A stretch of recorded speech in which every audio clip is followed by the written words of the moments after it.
अस्सलाम वालेकुम friends, welcome है आपका हमारे यूट्यूब चैनल एडवांस टीचिंग में। तो जो क्राउड ऑपरेशन शीशा with SQL server using store procedure का पार्ट 8 है। इसमें हम ये देखेंगे कि हम सर्च रिकॉर्ड के लिए स्टोर प्रोसीजर कैसे बनाते हैं एसक्यूएल सर्वर में।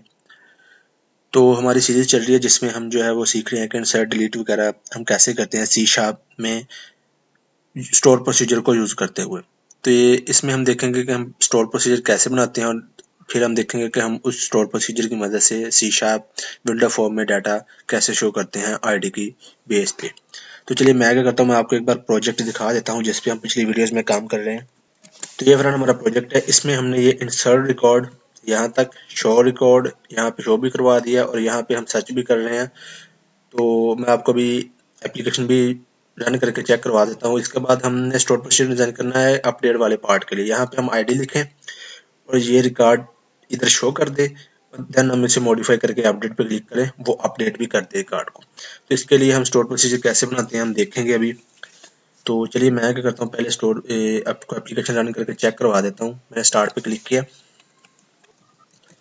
तो ये हमारी एप्लीकेशन लोड हो चुकी है। ये हमने इंसर्ट वाला टैब भी कवर कर लिया है। देखिए हमारे पास रिकॉर्ड भी शो हो रहा है। इधर हमने रिकॉर्ड सर्च भी कर रहे हैं आईडी की बेस पे और फर्स्ट नेम की बेस पे, ऐसे रिकॉर्ड हमारा सर्च हो रहा है। अब नेक्स्ट हमने ये काम करना है कि हम जैसे ही आईडी लिखें, इधर जो भी आईडी है लीव करें, हमारा रिकॉर्ड इधर बिल्कुल फिल कर दे। अगर उसे मिल जाए रिकॉर्ड, देन हम उसे मॉडिफाई करके अपडेट पे क्लिक करें तो वो अपडेट कर दे।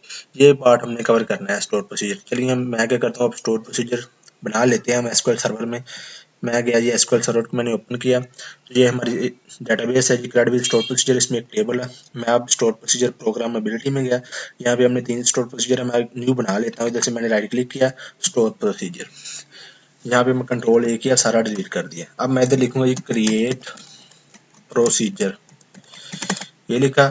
अब इसका नेम मैंने क्या रखा, एसपी मतलब स्टोर प्रोसीजर है जी, अंडरस्कोर। ये गेट रिकॉर्ड में लिख देता हूँ, get record from user table. ये मैं इसका नाम दे रहा हूँ अपनी मर्जी से। नाम मैं क्यों दे रहा हूँ, नाम आपको ऐसे यूनिक सा देना है। आप देखें अगर एक टेबल है तो मल्टीपल भी हो सकते हैं। अब स्टोर प्रोसीजर सारे इधर ही शो होने हैं, तो किसके लिए ये स्टोर प्रोसीजर, इसलिए एक यूनिक सा मैं नाम दे रहा हूँ कि get record from users table से लाएगा ये वाला यूजिंग आईडी। चले ये मैंने ऐसे इसका नेम दे दिया यूजिंग आईडी। अब आईडी हम इसे सप्लाई करेंगे। तो आईडी सप्लाई के लिए आपको पता है यहाँ पे पैरामीटर अब एक ही होगा कि हम आईडी के लिए कि जो हम आईडी दें उसकी बेस पे ये इस टेबल से डाटा लाए।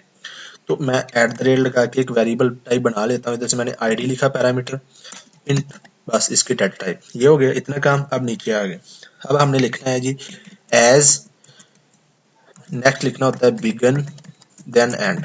बस ये स्टोर प्रोसीजर का सिंटैक्स हो गया। अब इसके अंदर हमने क्यूरी लिखनी होती है कि हमारी क्यूरी क्या होती है। क्यूरी अब कौन सी लगेगी, सिलेक्ट की। तो मैं फ्यूचर में जो है एसक्यूएल सर्वर पर भी इंशाल्लाह कंप्लीट सीरीज बनाऊंगा। अब इन सीरीज के बाद जिसमें हम एसक्यूएल सर्वर में सारा कंप्लीट कवर करेंगे। तो चलिए अभी के लिए मैं इधर के लिए लिख रहा हूँ सिलेक्ट स्टार। स्टार का मतलब सारा डाटा सिलेक्ट करो, सिलेक्ट का मतलब सिलेक्ट करो, स्टार सारा डाटा। फ्रॉम कहाँ से करो जी, जो हमारा ये यूजर्स टेबल है ये वाला, ये मैंने ड्रैग एंड ड्रॉप कर दिया यूजर्स टेबल से। अब वो वाला डाटा चाहिए, वेयर लगेगा, वेयर क्लास लगाया मैंने। वेयर कौन सा जी, जिसकी आईडी। अब यहाँ पे मैं लिखूंगा आईडी कौन सा, जो हमारे ये यूजर्स टेबल में। मैं आपको इसको भी एक बार ओपन करके दिखा देता हूँ। जो यूजर्स टेबल में वेयर के बाद अब कॉलम लिखना है कि आप कौन से कॉलम की बेस पे कर रहे हैं। मैं आईडी की बेस पे कर रहा हूँ तो ये वाली आईडी मैं लिखूंगा। इधर मैंने लिखा where ID is equal to @id। ये @id कौन सी है, जो हम पैरामीटर से सप्लाई करेंगे। जो जिसकी आईडी इसके बता दो उसका सारा डाटा लाओ जी। बस इतना काम करना है हमने। अब देखें हमारा स्टोर प्रोसीजर बिल्कुल रेडी है। बस ये हमारा स्टोर प्रोसीजर बिल्कुल रेडी। मैं आपको एग्जीक्यूट करके चेक करवाता हूँ। एग्जीक्यूट किया, ये देखें कंप्लीटेड सक्सेसफुली, कोई मैसेज नहीं है। अब मैं स्टोर प्रोसीजर में गया, यहाँ से मैं इसको रिफ्रेश करता हूँ।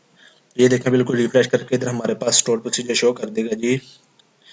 किधर गया, get record from user table using ID. मैं आपको एक बार एग्जीक्यूट करके दिखा देता हूँ इसे। देखिए हमारे पास कौन सा है जी, इधर रिकॉर्ड सारा शो है। मैं जा रहा हूँ कि 5 नंबर वाला रिकॉर्ड जिसकी आईडी 5 है वो हमारे पास शो कर दे। तो मैं इधर इस स्टोर प्रोसीजर पर राइट क्लिक करूंगा, इसको एग्जीक्यूट करूंगा।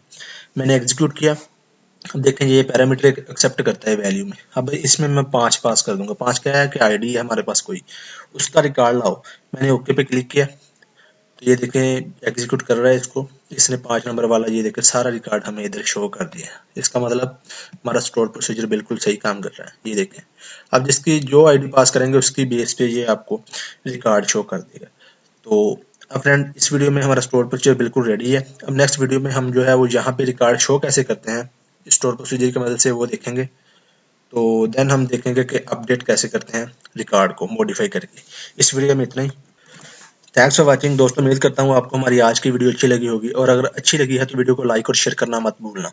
और अगर आप ऐसे ही रेगुलर अपडेट चाहते हो तो मेरे यूट्यूब चैनल एडवांस टीचिंग को सब्सक्राइब करना मत भूलना। दोस्तों मिलते हैं नेक्स्ट वीडियो में। अल्लाह हाफिज़।